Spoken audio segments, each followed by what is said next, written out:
their enemies, their oppressors.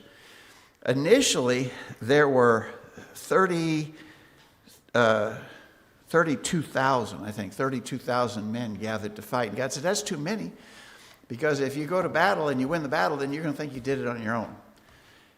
So he said, anybody that has any concerns at all, send them home. Let them go home. And 22,000 did at the end of verse 3, chapter 7, verse 3. That was still too many. God could foresee the same problem. You've got 10,000 men, but they're going against a huge army. But the 10,000 men, he says, still too many, because you'll think you delivered yourself by your own strength and might. Take them to the watering hole. And remember, this is well remembered. See how they drink.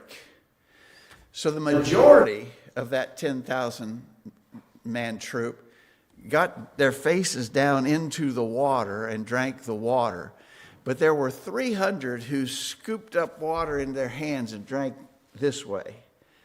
And God chose them. Send the rest home. 300 men against this immense army that they are about to face. So how are you going to do that? Well, a plan is in place, and that's where we begin our study tonight. We're in chapter 7 of Judges, and in verse 16, Gideon divided the 300 men into 3 companies, and he put a trumpet in each man's hand and empty pitchers and lamps within the pitchers. And he said to them, look on me and do likewise. And behold, when I come to the outside of the camp, it shall be that as I do, so shall ye do.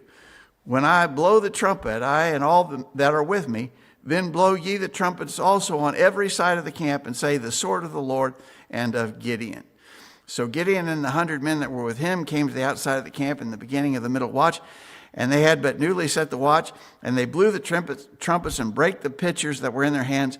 And the 3 companies blew the trumpets and brake the pitchers, and held the lamps in their left hands and the trumpets in their right hands to blow. And they cried, the sword of the Lord and of Gideon. And they stood every man in his place round about the camp, and all the host ran and cried and fled. And so they were victorious in this well-remembered episode. They were victorious by giving the appearance that they were a much greater host of soldiers than they actually were. So you can almost imagine the confusion in the camp of the Amalekites. Suddenly they're surrounded. All at once, there's lamps, there's lanterns, a host of army all around them, blowing trumpets, and so they just scatter in confusion, and there's a great victory. You may have heard, I'm no telling how many sermons have been preached. From verse 21 there, the King James says, and they stood every man in his place round about the camp, and the host ran and cried and fled. Every man stood in his place. That's a pretty neat expression. And I've heard preachers make application of that to God's army today. We're in God's army today, right? In the case of Gideon, in order to gain that victory, every single person was critically important for them to fulfill their spot, their role, their place. Every man stood in his place. And the argument is made that we can make a spiritual application of that in God's army today. We're in God's spiritual army today. And every man needs to stand in his place. Every man needs to take up his role, do his part in order to gain a spiritual victory. I think it makes a pretty neat point. And again, through the centuries, no telling how many preachers have preached a sermon based upon Judges 7:21. Every man stood in his place. Thoughts or comments here, anybody? All right, so they gained this great victory. And again, this is a survey study, so we're not reading every single verse. We're just kind of moving along as quickly as we can, but we still want to hit all the important points. So after this great victory, they come to Gideon and they said, Gideon, we'd kind of like you to be the king. Look in chapter 8, verse 22. Then the men of Israel said unto Gideon, rule thou over us, both thou and thy son and thy son's sons also, for thou hast delivered us from the hand of Midian. And Gideon said unto them, I will not rule over you, neither shall my son rule over you. The Lord shall rule over you. Wow. Isn't that commendable? I mean, you think about that. Here's a guy, now he is in a position where he could really make it good for himself. You know, the people want me to be the king. I could rule over these people. These people basically do anything I ask them to do for me. And I kind of like that idea, you know. Just for my own personal sake and for my own ego, this would be a pretty great thing. I think I'll let them do that. I think I'll let them make me the king. Gideon says, no, we're not going to rule over me, my son, or anybody else. God will rule over Israel. And that's just so commendable on his part. Wade. So later on, when the king, or when the people demand a king, God tells Samuel, they haven't rejected you, they rejected me. Yeah. And that's what Gideon wasn't going to let them do here. Because they were on the verge of doing it here, right? To make him their king, and he wouldn't allow it. Anybody else? They didn't see God as their king, even during this time. In the sense that they want some man to rule. They don't want to listen to the instructions that have been given, saying, I'll go fight for you, I'll go for you in anything that you try to accomplish. I'll do the hardest work possible. They weren't willing to accept that. They always want to find this physical person to do it, and it's never been the intention because men will fail them like they do. Exactly right. So I think this is a good point. They're trending in that direction already. They're going to get there. By the time we get to Samuel, they're going to demand a king, and they're going to get one, and it's not going to work out so great for them. But they're trending that way already, even with Gideon. So Gideon's so commendable. He wins the great victory. When they want to make him a king, he won't let them. But then, amazingly, the next set of verses about Gideon are just almost dumbfounding. Look at verse 24. I'm in chapter 8, verse 24. Gideon said unto them, I would desire a request of you, that ye should give me every man the earrings of his prey. For they had golden earrings, because they were Ishmaelites. And they answered, we will willingly give them. And they spread a garment, and did cast therein every man the earrings of his prey. And the weight of the golden earrings that he requested was 1,700 shekels of gold, besides ornaments and collars and purple raiment that was on the kings of Midian, and besides the chains that were about their camels' necks. And Gideon made an ephod thereof, and put it in his city, even in Ophrah. And all Israel went thither, a whoring after it, which thing became a snare unto Gideon and to his house. And so, after all the good that we see in Gideon, then here at the end of the story, he makes an idol. It's called an ephod, but it was a source of devotion or worship, something they bowed down to, a physical item that they worshipped.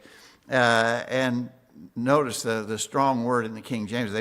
All Israel went a whoring after it. That is, they left God and went after this pagan idol thing, and it became a snare unto Gideon to his house. So that's sad. I tell you, it's really, if that part was left off, if verses 24 through 27 were left off, you would walk away from Gideon saying, that guy is one of the great heroes of the Bible. But now we have to moderate that, because at the end he made this crucial mistake in his life. I would repeat to you something that I've mentioned to you. I can't imagine how many times I've mentioned it to you, but I think it is always interesting when we see this in the Bible. I always think that this is one of the subtle signs of Bible inspiration, because if men had written this, they would leave that off. You don't tell the bad side of your heroes. You want to just build up your heroes. You want to hold them up to the highest level. You don't tell bad things about your heroes in the story. If men had written this without God's inspiration, I don't think that part would be in there. But the fact that it is in there, I think, is one of those sort of backdoor kind of arguments for the inspiration of the Scripture. Thoughts or comments, anybody? Yeah. It's almost that he's somewhat confused. An ephod is what the priests wear. It's like a garment that the priests wear. It's almost he's trying to do something that seems like that has a resemblance of appropriate worship. Maybe like Yeah. it's a similitude to like what the high priest wears. But this is not solid gold. Wrong. It's so even if the intention was, I'm going to make something that reminds people of the priest that communicates with God and the special, that all of that, but it's still not right. The command was don't do any carved image because you're going to, that's going to be your God, and you can make it your God. And he did that. So he's not specific, even if his intentions were right, or if his intentions tried to point it towards God. It wasn't what God asked for, and it did the opposite. It didn't do with what was possibly planned. So. I think you're exactly right. Men have always wanted something tangible to worship. And God never wanted that. He never wanted men to do that. We're always going after the same thing. Yeah, exactly right. Wait. Kind of going on to James' point, I think that when Aaron made that golden calf, that could have been about the same thing. We just read that. That was in our daily Bible readings this week. And, of course, Aaron was way off base on that, and he even lied about it, how it came to be. But he said, behold thy gods which brought thee forth out of Egypt. I think he was meaning this to represent, but he used the plural, that behold thy gods. But he was trying to represent God. And God didn't want that. Because, they had been led out of Egypt through, they were following a cloud and a whirlwind, basically. Pillar of fire and a pillar of cloud, yeah. And so they knew who God was. So this wasn't a surprise. But when Moses left and went up on the mountain and was gone for so long, and the people thought that he had abandoned them, Aaron was trying to represent what God was. And I kind of like James, Maybe Gideon was doing something similar to that, but it was still wrong. It was wrong, and it actually says it was a snare. The people came to worship an object rather than to worship the true God. So, again, it's kind of a sad tale there right at the end of Gideon's story. But Gideon did amazingly in leading them out of the oppression they were in. So Gideon's one of the well-remembered judges. All right. Now, the story continues in chapter 9. There is, so chapter 8, look at chapter 8, verse 31. Gideon had 70 sons, but he also had a son by a concubine. His concubine that was in Shechem, she bare him a son whose name was called Abimelech. All right, so Abimelech is a son of Gideon by a concubine. Now, he had 70 other sons, amazingly. And so it says in chapter 9, verse 1, Abimelech, the son of Jerubbaal, that's Gideon, right, went to Shechem unto his mother's brethren and communed with them and with all the family of the house of his mother's father, saying, Speak, I pray you, in the ears of all the men of Shechem, whether it be better for you either that all the sons of Jerubbaal, which are 70 persons, reign over you, or that one reign over you. Remember also that I am your bone and your flesh. And his mother's brethren spake of him in the ears of all the men of Shechem these words, and their hearts inclined to follow Abimelech, for they said, He is our brother. And they gave him 70 pieces of silver out of the house of Baal Bereth, wherewith Abimelech hired vain and light persons which followed him. And he went to his father's house in Ophrah, and slew his brethren, the sons of Jerubbaal, being 70 persons upon one stone. Notwithstanding, yet Jotham, the youngest of Jerubbaal's sons, was left, for he hid himself. So here's our first exposure to Abimelech, and it's not good. He kills 69 of his father's sons. So he kind of conspired with the people of the town where he was from, Shechem. And this is where his mother lived. And he went to that town. He conspired with the leaders of that town wouldn't you rather have just one reign over you than all of these sons of Gideon to reign over you? And they said, yeah, kind of makes sense, I guess. And so they agreed with him. And he hired a bunch of ruthless men. And this is a bloody scene, right? This is a massacre. They massacred, they thought apparently that they had gotten them all, but this youngest son of Gideon, Jotham, hid himself and escaped the slaughter. Now, interestingly, in the verses which follow there, this Jotham, this Jotham pronounces I don't know what you would call it. It's almost prophetic, but he sort of denounces what Abimelech is doing in strong terms. Verse 7, when they told what happened to Jotham, he went and stood in the top of Mount Gerizim and lifted up his voice and cried and said unto them, hearken unto me, ye men of Shechem, that God may hearken unto you. The trees went forth on a time to anoint a king over them, and they said to the olive tree, reign thou over us. But the olive tree said unto them, should I leave my fatness wherewith by me they honor God and man, and go to be promoted over the trees? And the trees said to the fig tree, come thou and reign over us. But the fig tree said unto them, should I forsake my sweetness and my good fruit, and go to be promoted over the trees? Then said the trees unto the vine, come thou reign over us. And the vine said to them, should I leave my wine, which cheereth God and man, and go to be promoted over the tree? And then said all the trees unto the bramble, come thou and reign over us. And the bramble said unto the trees, if in truth ye anoint me king over you, then come and put your trust in my shadow, and if not, let fire come out of the bramble and devour the cedars of Lebanon. So they went to all the trees. So this is just sort of a parable, but it's sort of a prophetic parable. The trees all came, they came to the different trees, and trees, I don't want that job. I'm good where I'm at. They finally get down to the bramble bush. And the bramble bush, I'll be a king, but you better be loyal to me. You better be legitimate. And they made the bramble their king. Sometimes you will hear Abimelech referred to as the bramble king, because that's who the bramble bush here represents in this tale that Jotham, he was the youngest and only survivor of the 70 sons of Gideon.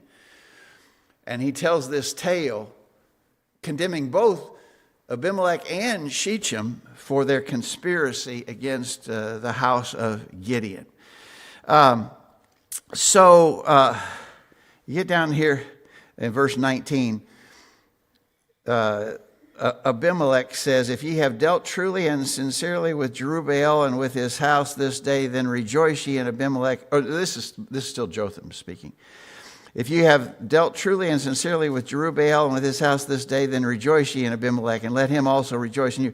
But if not, let fire come out from Abimelech and devour the men of Shechem and the house of Milo, and let fire come out from the men of Shechem and from the house of Milo and devour Abimelech. He says basically, you guys will end up destroying each other, and that is in fact what did happen. So there was a bloody war between Abimelech and the very people who had aided him, the people of Shechem. They revolted against him. Verse 23, I'm in 9, verse 23. God sent an evil spirit between Abimelech and the men of Shechem, and the men of Shechem dealt treacherously with Abimelech, that the cruelty done to the 70 sons of Jerubbaal might come, and their blood be laid upon Abimelech, their brother, which slew them, and upon the men of Shechem, which aided him in the killing of his brethren.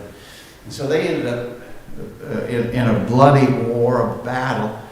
Shechem is destroyed. They're defeated. Abimelech's still standing when that part gets done. When the battle between Abimelech and Shechem is ended, Abimelech is still standing. But he dies just shortly after that. He goes to the city of Thebez. Look down verse 50. Then went Abimelech to Thebez and encamped against Thebez and took it. But there was a strong tower within the city, and thither fled all the men and women and all they of the city, and shut it to them, and gat them up to the top of the tower. And Abimelech came into the tower and fought against it, and went hard into the door of the tower to burn it with fire. And a certain woman cast a piece of millstone upon Abimelech's head, and all to break his skull. Then he called hastily unto the young men his armor bearer, and said to him, Draw thy sword, and slay me, that the men say not of me, A woman slew him. And his young man thrust him through, and he died. So Abimelech doesn't fare very well either. And so both Abimelech and the people who conspired with him to kill all the sons of Gideon, they pay a horrible price for that. Here's a little, I always hesitate to use the word trivia. I hesitate to refer to Bible trivia if you don't think they're trivial things in the Bible. Here's a little trivia question for you. Where else is this episode repeated? Abimelech, a woman cast a millstone out from the tower, and it came down and landed on Abimelech's head, crushed his skull, and he died. Where else is that mentioned? Anybody remember? Somebody remember? Wade? Jesus talks about if you do something to little children, about a millstone. Be better, yeah. He said, better if a millstone hung about your neck, you'd be cast into the depths. Yeah, but that's not what I'm thinking of. I'm thinking of another episode. David and Uriah? Yeah, it's David and Uriah. Remember when David is king and he has the affair with Bathsheba, and he calls her husband home from the battlefront, and his plan to get him with his wife fails, so he sends Uriah back to the battlefront with his own death warrant in his hand, and said, "Press the battle hard against the city, and then put Uriah in the heat of the battle, and then retreat from him." And they did, and Uriah died. You remember? And so Joab, who was David's captain, sends a messenger back to David and says, tell him how the battle developed. And if he complains, because he's very likely to complain that we got up too close to the wall of the city. Have you never heard he's going to say, David's likely to say, have you never heard about how Abimelech was killed by a woman who threw a millstone out of the tower? And when he does that, this Joab was a bad guy.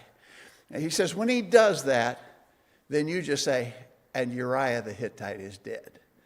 And the king won't complain anymore, because that's what the king wanted, right? Was for Uriah. But King David referred to this episode where Abimelech was killed by the woman casting the millstone out the window. Wait. I got a question for you. Is Abimelech the first king of Israel? Yeah. What do you think about that? He's not listed that way, obviously. He's not officially listed that way. He's a judge. Yeah, he's not, yeah. And that's right. So usually when we list the judges, there's always the question, should we include Abimelech in there or not? Because he was a usurper. He wasn't right. He never was right. James? Yeah.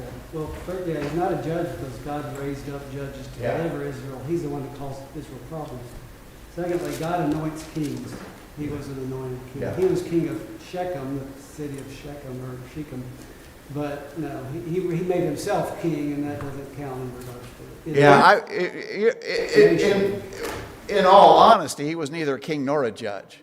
But there's always sort of, where should we put him? But a lot of times, more often, I think, my memory is that more often he's listed, when you list the judges, he'll be put in there, but he didn't even deserve to be in there. He was a total usurper. Okay, good question. Other thoughts, anybody? Jacob. Huh? Jacob. Yeah, he was a supplanter, wasn't he? All right. Okay, see where we are. So when we get into chapter 10, moving along as quickly as we can, when we get into chapter 10, in the first verses of chapter 10, there's a couple of guys mentioned as judges, but we don't know any more details. Tola in chapter 10, verses 1 and 2, and a man named Jair in verse 3. Jair is, although there's only one verse that even mentions him, he's remembered because he had 30 sons that rode on 30 donkeys. Kind of interesting distinction on his part. But we don't know any more detail about that. All right. So that leads us in chapter 10 to verse 6. Chapter 10, verse 6 is where we pick up our reading. The children of Israel did evil again in the sight of the Lord. Do you notice that there's that repeated cycle, right? Certainly a repeating cycle. And they served Balaam and Ashtaroth and the gods of Syria and the gods of Sidon, the gods of Moab, the gods of the children of Ammon, the gods of the Philistines, and forsook the Lord and served him. And the anger of the Lord was hot against Israel, and he sold them into the hands of the Philistines and to the hands of the children of Ammon. So, this is what happens over and over again. And they were very seriously vexed, it says, by these oppressors. And so Jephthah is a man who comes on the scene. Let's see, as we skip into chapter 11. Now Jephthah the Gileadite was a mighty man of valor, and he was the son of an harlot, and Gilead begat Jephthah. And Gilead's wife bore him sons, and his wife's sons grew up, and they thrust out Jephthah, and said to him, Thou shalt not inherit our father's house, for thou art the son of a strange woman. Then Jephthah fled from his brethren and dwelt in the land of Tob, and there were gathered vain men to Jephthah and went out with him. And so here's we had that case with Abimelech.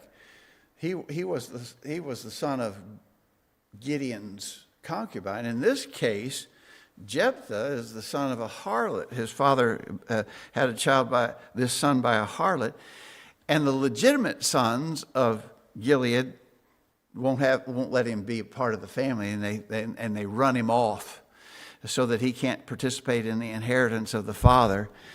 And so he goes and he gets a band of ruthless men, vain fellows, the King James says. But in verse 4 it says, it came to pass in process of time that the children of Ammon made war against Israel.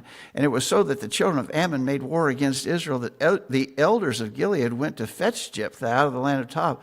And they said to Jephthah, Come and be our captain, that we may fight with the children of Ammon. And so they're pretty desperate at this point. Again, they're deep in oppression because of their sins. And they want Jephthah to lead their armies, try to defeat their enemies. So there's, keep reading there for just a minute. Verse 7, Jephthah said to the elders of Gilead, Did not ye hate me and expel me out of my father's house? Why are ye coming to me now when ye are in distress? And the elders of Gilead said to Jephthah, Therefore we turn again to thee now, that thou mayest go with us and fight against the children of Ammon, and be our head over all the inhabitants of Gilead.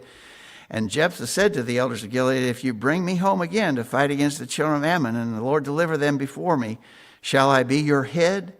And the elders of Gilead said to Jephthah, The Lord be witness between us if we do not so according to thy words.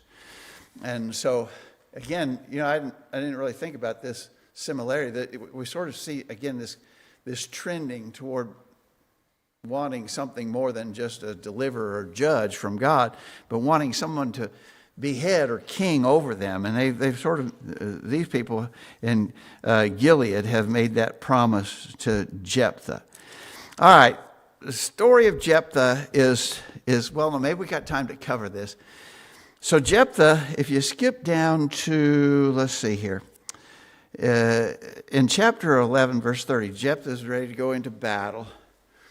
Chapter 11, verse 30, Jephthah vowed a vow unto the Lord and said, If thou shalt without fail deliver the children of Ammon into mine hands, then it shall be that whatsoever cometh forth out of the doors of my house to meet me, when I return in peace from the children of Ammon, shall surely be the Lord's, and I will offer it up for a burnt offering. So he goes to battle, and he's victorious. Verse 34, And Jephthah came to Mizpah and to his house, and behold, his daughter came out to meet him with timbrels and with dances, and she was his only child. Besides her, he had neither son nor daughter. And it came to pass when he saw her that he rent his clothes, and he said, Alas, my daughter, thou hast brought me very low, and thou art one of them that trouble me, for I have opened my mouth unto the Lord, and I cannot go back. And she said unto him, My father, if thou hast opened thy mouth unto the Lord, do unto me according to that which thou hast proceeded out of thy mouth. forasmuch as the Lord hath taken vengeance for thee of thine enemies, even the children of Ammon. And she said to her father, let this thing be done for me. Let me alone 2 months, that I may go up and down upon the mountains and bewail my virginity, I and my fellows. And he said, go. And he sent her away for 2 months, and she went with her companions and bewailed her virginity upon the mountains. And it came to pass at the end of the 2 months that she returned to her father, who did with her according to his vow which he had vowed, and she knew no man. And it was a custom in Israel that the daughters of Israel went yearly to lament the daughter of Jephthah the Gileadite 4 days in a year. All right. So, and I think this probably take most of the last few minutes that we have to talk about it. What about Jephthah's daughter?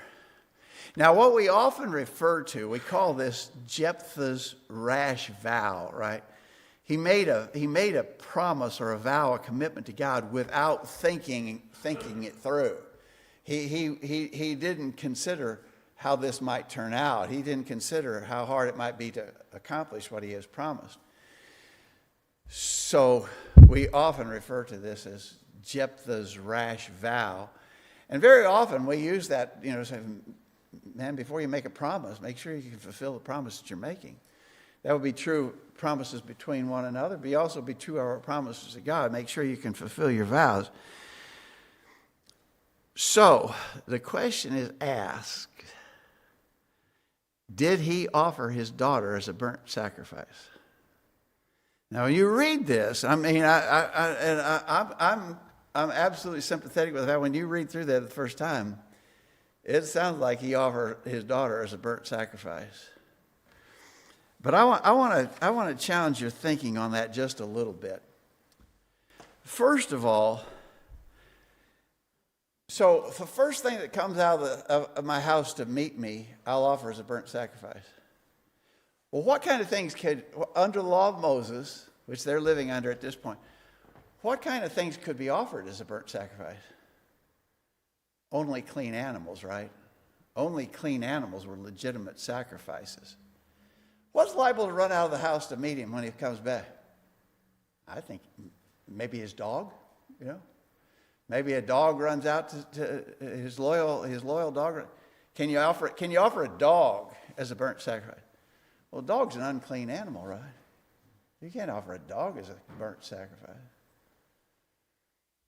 The odds of something that would be a legitimate burnt offering being the first thing that would meet Jephthah when he came, I think pretty low, actually. Because there's only a small class of things that are acceptable burnt offerings to God. The fact of the matter is that God has... Now, what about his daughter? Could his daughter serve as a burnt offering? Well, God has always despised human sacrifices. Let me read to you Deuteronomy. This is Deuteronomy 12, verses 29 through 30. Deuteronomy 12, 29. The Lord thy God shall cut off the nations from before thee, whither thou goest to possess them, and thou succeedest them, and dwellest in their land.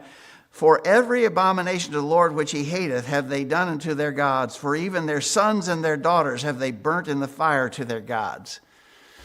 One of the reasons God was casting out the Canaanites is because they were guilty of human sacrifice, and God hated that. And the law of Moses strictly forbade that. Look in Deuteronomy 18. Deuteronomy 18, verse 9. When thou art come into the land which the Lord thy God giveth thee, thou shalt not learn to do after the abominations of those nations. There shall not be found among you anyone that maketh his son or daughter to pass through the fire. So God hated what the pagans in Canaan land had been doing, offering human sacrifices. And he said, and if you ever do that, anybody who would dare to do that will also be punished. Now again, really we know that the only thing that could be acceptably offered as sacrifice is clean animals. Only clean animals could be sacrificed. And we won't go, we could read the verses that confirm that, but you know that already. Jephthah knew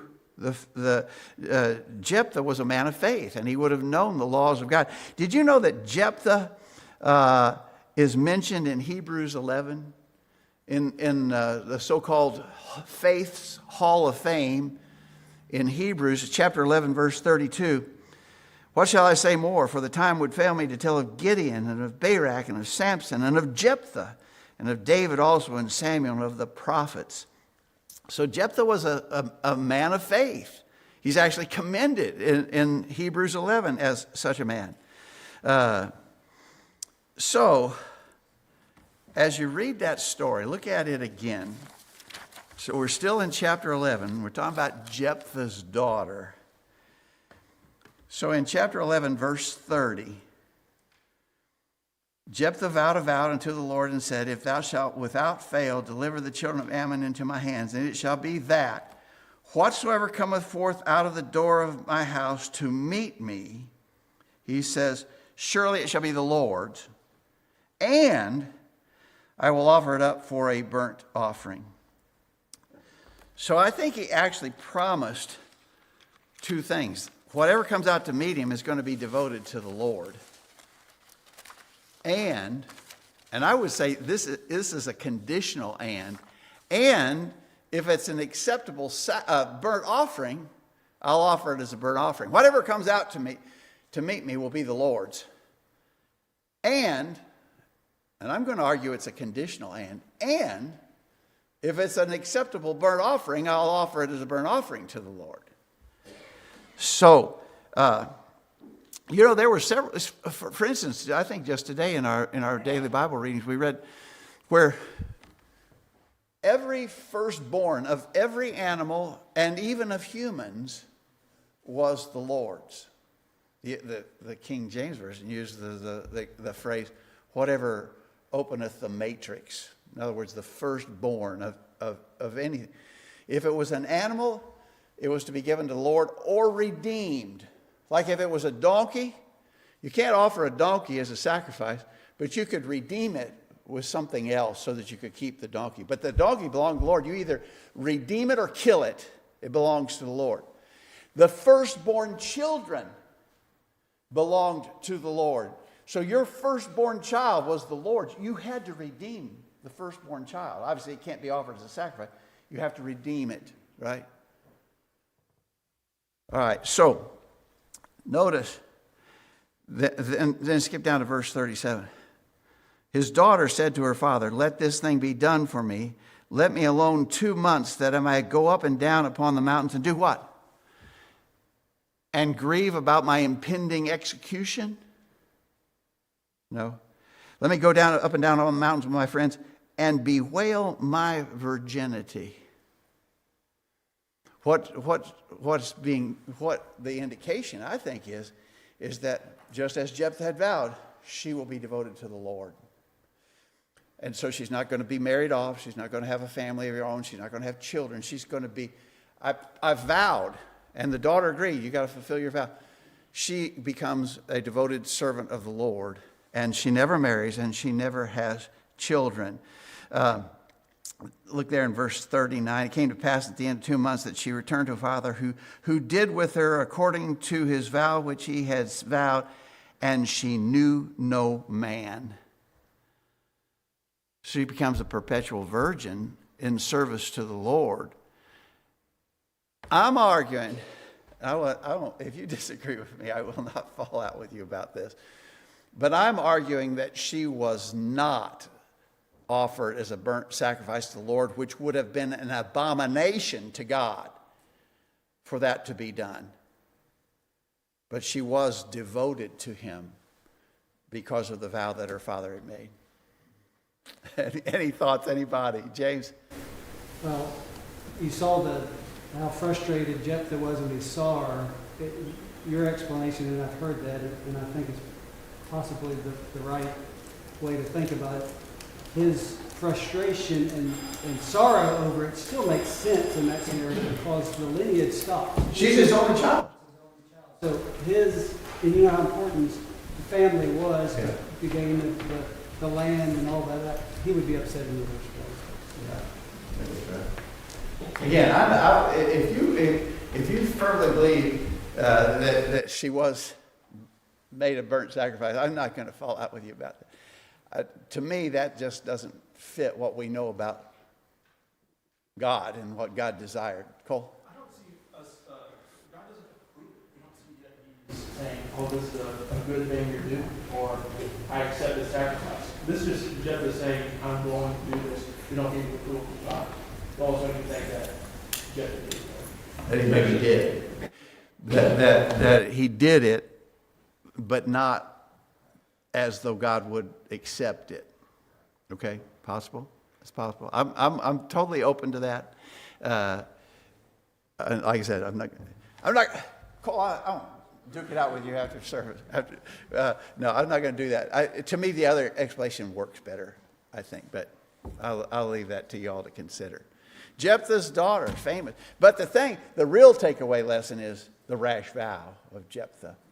You know, he made that promise before he thought through what all the ramifications and implications of it might be. And that's what we always have to be careful about. All right, everybody, thank you. Appreciate it. We'll pick up our study there next week, Lord willing.